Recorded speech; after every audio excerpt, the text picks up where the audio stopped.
The main challenges we see in this so-called digital era are the challenges to preserve freedoms. And when I say freedoms, I do not only mean freedom of expression, it's also freedom of assembly, freedom of the media, because all of these freedoms are challenged. For example, the government of Kazakhstan recently blocked the whole of the blogging portal LiveJournal on the grounds that some bloggers were advocating extremism. It's quite easy with an internet resource for governments to take that kind of disproportionate response.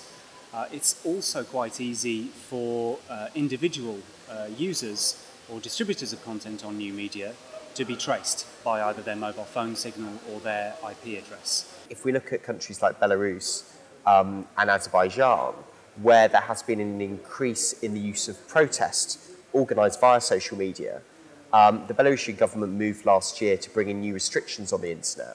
And in Azerbaijan, they've actually initiated prosecutions against bloggers and social media activists that live outside of Azerbaijan.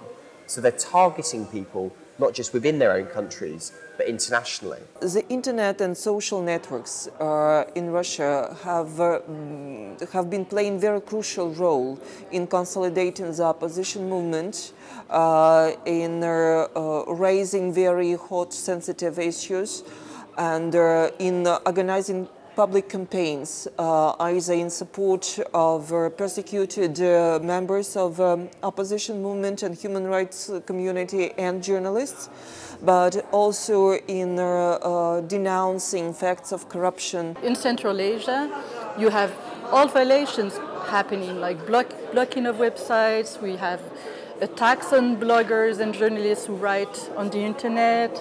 We have all sorts of intimidation and harassment of the people who use the internet, and like monitoring of what they do in internet cafes. So all of this is happening in the OSCE territory. So other OSCE states should be concerned and should be using any possibilities in bilateral dialogues or as part of conferences, as part of in the Permanent Council, to raise these issues with their counterparts in Central Asia.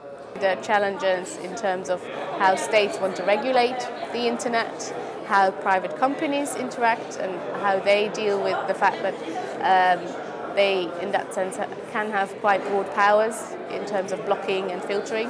So those are issues that really need to be brought up. Today's activists hold the Helsinki Accords in one hand and a smartphone in the other. And that has unnerved a lot of governments.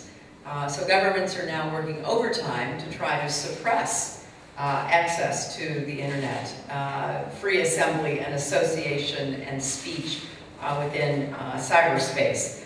And that's one of the reasons why the United States and about 24 other delegations have pressed for the adoption of a Declaration on Fundamental Freedoms in the digital age, because we believe human rights need to be respected both online and off.